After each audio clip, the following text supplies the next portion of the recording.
My name's Clive Marsh. I'm a lecturer at the University of Leicester and a local preacher in the Leicester Trinity Circuit of the Methodist Church.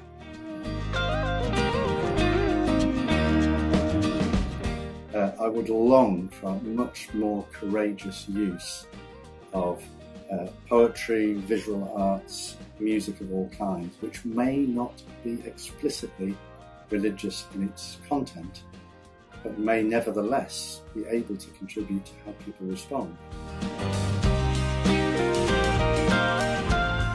We finish our reading together of the letter to the Colossians with quite a different tone, one which gets us to focus more on what our understanding might be of the communal setting out of which we face all that life may throw at us. What this final chapter in effect asks us is the quality of your Christian relationships. Who do you link up with for your Christian support? Whom do you support? Who's around you, if you like, keeping the Christian show on the road so that there's any communication of the message of what God is doing in Christ for us and for others to access at all? In this final week, we're going to be a bit lighter in the popular culture that we choose to engage with, but be assured that what we're doing here is not light-hearted, far from it. But what we're really looking at is the theological significance of friendship. In other words, how we relate to others and what we receive from and give to others in really significant friendships are bound up with the work of God. God's Spirit, as we know, and the way we participate in that Spirit in Christ is at work in friendship, often operating at a depth we can barely fathom. This applies to people we actually see regularly and people we may not see very often or can only Skype from time to time. But that's the contemporary equivalent to what Paul is saying here. He doesn't see all his friends very regularly, his Christian co-workers, very often.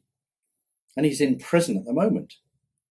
Yet all the people he lists are important to him, and you can see him stitching together these relationships which have proved really significant in the development of early Christianity, both to remind him of who supports him, but also who's connected with whom.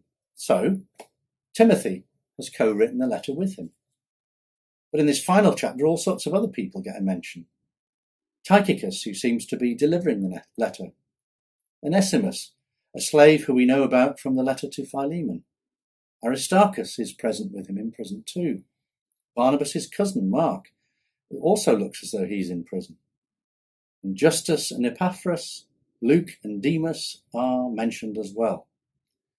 And then there's also a mention of Nympha, a woman in whose house a church meets, which is a very striking reference. So there's quite a group of them. Paul is saying these networks of friendships are utterly crucial for who he is and who these early Christians are and how the church works. But this group of people that get mentioned takes us beyond blood ties. They are not just people who have blood relationships. They're mixes of people of different social backgrounds, presumably. That's why he had to remind us in chapter 3 that churches and groups of Christians mix slave and free, Jew and Greek, barbarian and Scythian. Churches really do get people to mix up with each other. They end up being very diverse groups of friends when they're working at their best. Now, in this final week, I'm suggesting you have a hard think about who your friends are. Who's in your church? Who are your closest friends? Who don't you know very well, particularly within your church? Are you, as a church, very socially mixed? Could you mix more? Are you a reflection of the kinds of people in terms of ethnicity, social class, who live in the area where your church is situated? To get inside those kind of questions, I'm suggesting you listen to one or two pieces of very popular music. Randy Newman's You've Got a Friend in Me, which is featured in the film Toy Story 2, and John Williams's Reunion of Friends, which comes at the end of Harry Potter and the Chamber of Secrets. The Newman song is great. It's cheesy, it's jolly, it just makes you happy when you listen to it. The John Williams piece celebrates the friendship between leading Harry Potter characters. Of course, as well as whatever the pieces of music may be trying to do as music, you may well, as listeners, pour into your reception of them as you listen lots of memories, hopefully happy ones. Thinking about where you've heard these, or when you first heard them at the cinema, if that's what you did. Your listening to them as a group is meant to give you time as individuals to think about what your most significant friendships are, and how and why they connect with your faith, if indeed they do. And one other obvious question arises. What if some of your closest friendships are with people who don't identify as Christians, either because they're of a different faith or do not profess any faith at all? How do we understand how God in Christ is at work within the spirit of those friendships? Enjoy the music.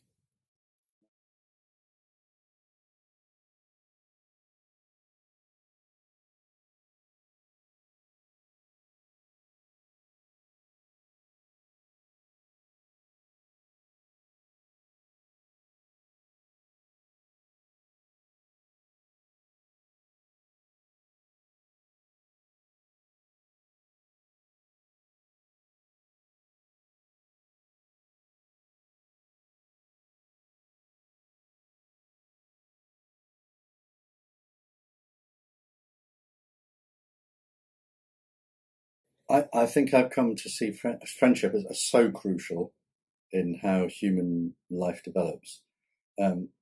If you have relationships with people who are utterly honest with each other, it's the level of honesty, openness, and being willing to share anything and everything. So I would say, my wife and I, we have three couples as an example, that we've known for 30 odd years. It goes back to mostly student days, not exclusively, mostly student days. We've just kept in touch with, in the sense of watch them grow. And they are the people we go to when we need to think aloud about something that's tricky for us, or that we kind of half say we don't want you to be brutally honest with us, but actually we do. We want them to ask us hard, tough questions, because they're the people we go to. Now, they just happen all to be Christian, but I think friendships increasingly are more and more diverse. There are fewer Christians around, for one thing, but also people into religious relationships are good. People often have friends who are not Christian. It's more the level of honesty and openness. But I would say personally that I have come to see how and why friendship works because of the theological informing of how I conduct human relationships myself. So that's a way of saying, I could turn it into very traditional theological language and say everyone has to recognize themselves as a sinner in some sense. In what way are we sinful, individually and corporately? If we don't get to grips with that, and if we don't get to grips with our own flaws and failings, we will never have a chance of being fully human. And so the friends are those who accept us for all our faults and enable us to deal with them, address them, and help us flourish at the same time. And that's the work of the Spirit, whether that's labelled by our friends as such or not. That's how I interpret what's going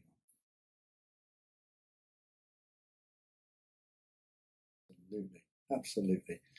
So it's to me distressing and even depressing when you sense that church members don't know each other very well. Not everybody has to know everybody in the church, and obviously sometimes churches are quite large, and so you're not going to, there's only a limit. There's a limit to how many people you can get to know well. But I would hope that churches foster friendships within them and become the kind of places where people can realise they're going to make friends, and that the churches will know how to cultivate and support people in their friendships beyond the church. So the simple example would be for those that have the good fortune to be in employment beyond the church, or be involved in structured activity, even if it's of a voluntary kind. The church should be resourcing people to know how best to be a friend and find friends through all other areas of life. because that's, the forming of good human relationships is a theological task. It has the potential to, but I think it remains more theoretical sometimes than we allow our churches to become in practice. But there's no doubt in my mind that British Christianity has been and is being hugely enriched by the diversity of people who come from other parts of the world and have been working here, obviously in some cases, many, many decades. But people continue to come and make our churches richer by their difference. But equally, it's wrong not to accept the challenges of that. And because sometimes there are major challenges for those traditional white British Christians who see the nature of the church's change and don't want to change the culture of the Christianity that has been there for a while. But that simply has to go. We have to accept that with the challenge to be in Christ in a way that's culturally diverse, that means ethnically, social class, and people from different geographical backgrounds elsewhere in the world, that the challenge of that diversity has to be faced, and we have to see what versions of Christianity result from celebrating what it means to be in Christ in that diverse way. That's a big task, but we have to address it.